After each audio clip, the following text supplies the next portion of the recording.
Welcome gamers.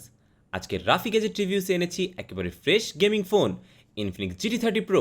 এই beast ডিভাইসটা শুধু ফোনেই সীমাবদ্ধ না, ইনফিনিক্স এবার এটাকে পাবজি মোবাইল PMSL এর অফিসিয়াল গেমিং ফোন হিসেবে ঘোষণা করেছে। তাই যারা হার্ডকোর গেমার অথবা মাল্টিটাস্কিং করতে পছন্দ করেন, আজকের এই ভিডিও একদম আপনার জন্য।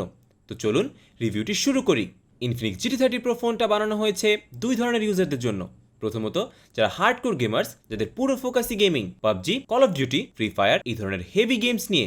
আর দ্বিতীয়ত, যারা গেম খেলে ঠিকই কিন্তু মাল্টিটাস্কিং ও কাজের জন্য ফোন ইউজ করে, আবার সোশ্যাল মিডিয়াও ইউজ করে। এই দুই গ্রুপের কথা মাথায় রেখে ইনফিনিক্স দিয়েছে MediaTek Dimensity 8350 ultimate 5.5G processor, সাথে আছে 24GB পর্যন্ত এক্সটেন্ডেড র্যাম। এত র্যাম থাকলে একসাথে গেমিং, সোশ্যাল মিডিয়া কোনো কিছুতেই ল্যাগের প্রশ্ন আসে না। গেমারদের জন্য আরও রয়েছে GT trigger, software based trigger control, যা অন স্ক্রিন কন্ট্রোলে ফাস্ট রেসপন্স দেয়। First person and third person shooting গেমে এই ট্রিগারের অভিজ্ঞতা এক কথায় অসাধারণ। আর ইনফিনিক্স GT30 Pro এর perfect cooling solution Mac charge cooler, এটা ফোনের পেছনে লাগানো যায় আর এটা দিয়েই ফোনের গরম হওয়ার প্রবণতা কমে যায়। যারা লম্বা সময় ধরে গেম খেলবেন তাদের জন্য এই কুলারটি অপরিহার্য। ফোনের দাম 39,999 টাকা, আর ম্যাক চার্জ কুলার সহ দাম 41,999 টাকা। ফোনের বক্স কন্টেন্ট হিসেবে যদি বলি, ইনফিনিক্স GT30 Pro এর বক্সে থাকছে 45 watt fast charger, type C cable, silicone case, 12 মাসের ওয়ারেন্টি কার্ড আর সিম ইজেক্টর পিন। আর যারা এক্সট্রা গেমিং এক্সপিরিয়েন্স চান তাদের জন্য রয়েছে আলাদা একটা GT Pro গেমিং কিট। সেখানে থাকবে heat absorber magnetic case, RGB gaming cooler আর একটা type C to type charging cable. পুরো সেটআপটাই যেন গেমারদের জন্য তৈরি করা হয়েছে। কিন্তু কুলারটির একটি ড্রব্যাক হলো এটির কোনো ইনবিল্ট ব্যাটারি নেই, সো ইউজ করার সময় কেবল লাগিয়ে রাখতে হয়, যা গেমিং এর সময় আনকমফোর্টেবল হতে পারে। এখন পারফরমেন্সের কথা বলি। শুরু করি বেঞ্চমার্ক থেকে। অ্যান্ড্রয়েড বেঞ্চমার্কে ইনফিনিক্স GT30 Pro স্কোর করেছে প্রায় 12,72,018 পয়েন্ট। গিগ বেঞ্চে সিঙ্গেল করে স্কোর এসেছে 1205 আর মাল্টি করে প্রায় 4025। 3D মার্ক স্ট্রেস টেস্টে স্টেবিলিটি ছিল 91%, যার মানে লম্বা সময় গেম খেলেও পারফরমেন্স একদম stable. PUBG mobile extreme frame রেটে 4 থেকে 5 ঘন্টা খেলার পরেও ফোনে কোনো হিটিং ইস্যু পায়নি। ম্যাক চার্জ কুলার ইউজ করলে তাপমাত্রা 38 থেকে 39 ডিগ্রি সেলসিয়াসের মধ্যেই থাকছে।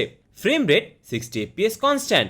COD মোবাইলে ম্যাক্স সেটিংসে 60 FPS এ স্মুথ প্লে করা যায়। ফ্রি ফায়ার ম্যাক্সে আলট্রা গ্রাফিক্স আর হাই FPS এ খেলে কোনো ল্যাগ বা ফ্রেম ড্রপ পায়নি। এছাড়া ডিসপ্লে নিয়ে বললে ফোনটাতে আছে 144 হার্জ রিফ্রেশ রেটের অ্যামোলেড ডিসপ্লে, সাথে 360 hertz touch sampling rate. Scrolling, browsing কিংবা গেমিং সবকিছুতেই রয়েছে আলট্রা স্মুথ ফিল। ডিসপ্লের কালার রিভিউ, আউটডোরও ব্রাইটনেস যথেষ্ট। ব্যাটারি সেকশনেও কম্প্রোমাইজ করেনি ইনফিনিক্স। 5000 mAh এর ব্যাটারি, সাথে 68 ওয়াট ফাস্ট চার্জিং।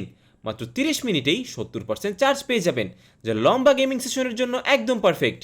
ডিজাইনে ইনফিনিক্স GT30 Pro এক কথায় স্টানিং।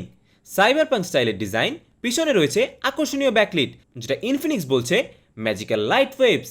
এখানে 3টা মোড পাওয়া যাবে, ব্রিথ, মিটিওর আর রিদম। লাইট মোড চেঞ্জ করে নিজের পছন্দ মতো সেট করা যায়, যা অনেকেই অ্যাপ্রিসিয়েট করবে। এছাড়াও এটা গেমের সাথে সাথে রেসপন্স করে, তাই আপনি গেম প্লের সময় ফুল RGB ভাইব পাবেন 100। এবার চলে আসি ক্যামেরা সেকশনে। GT30 Pro এ স্টেবিলাইজেশন সহ 4K 60 FPS ভিডিও রেকর্ডিং করা যায়, যা অনেক ফোনে থাকলেও তেমন কাজে আসে না। কিন্তু এখানে পার্থক্য বোঝা যায়। ওয়াইড অ্যাঙ্গেল ভিডিও রেকর্ড করা যাবে 2K 30 FPS এ। ক্যামেরার পারফরমেন্স ডে লাইটে দুর্দান্ত, আর লো লাইটেও ভালো কাজ করে। ছবি শার্প, ডিটেইল ক্লিয়ার আর কালার একদম ন্যাচারাল, কোনো প্রকারের বাড়তি স্যাচুরেশন নেই। আর ছবি তোলার পরেও এডিট করার জন্য এই ফোনেই পাওয়া যাচ্ছে AI স্টুডিও, যেখানে আছে 3টা AI feature, AI sharpness plus, AI eraser আর AI এক্সটেন্ডার। ফলে ছবি আরও শার্প করা, অবাঞ্ছিত অবজেক্ট রিমুভ করা কিংবা এক্সট্রা ব্যাকগ্রাউন্ড এক্সপ্যান্ড করা সবই করা যাবে এক গ্যালারিতেই। তবে যেহেতু এটি একটি গেমিং ফোন, এর ক্যামেরা দিয়ে অতিরিক্ত এক্সপেকটেশন রাখা ভুল হবে। বাট একটা গেমিং ফোন অনুযায়ী এর ক্যামেরা পারফরমেন্স একদম ঠিকঠাক। সবশেষে বলি, ইনফিনিক্স GT30 Pro এরকম গেমিং ফোকাস স্পেক্স, পারফরমেন্স আর দামের কম্বিনেশনে এই রেঞ্জে একেবারে আনবিটেবল। যারা PUBG, Call of Duty, Free ফায়ারে সিরিয়াস গেম প্লে করেন তাদের জন্য এটা বেস্ট ভ্যালু ফর মানি হতে পারে। আর যারা ক্যাজুয়ালি গেম খেলেন, মাল্টিটাস্ক করেন, তাদের জন্য ইনফিনিক্স GT30 Pro হতে পারে একটি অলরাউন্ডার ফোন। তো এই ছিল ইনফিনিক্স GT30 Pro নিয়ে আমার সব ধরনের অভিজ্ঞতা। যদি ভিডিওটি ভালো লেগে থাকে তাহলে লাইক, কমেন্ট আর শেয়ার করতে ভুলবেন না। আর পরের ভিডিওতে নিয়ে আসবো নতুন কোনো গ্যাজেট বা স্মার্টফোন। সেই পর্যন্ত ভালো থাকবেন।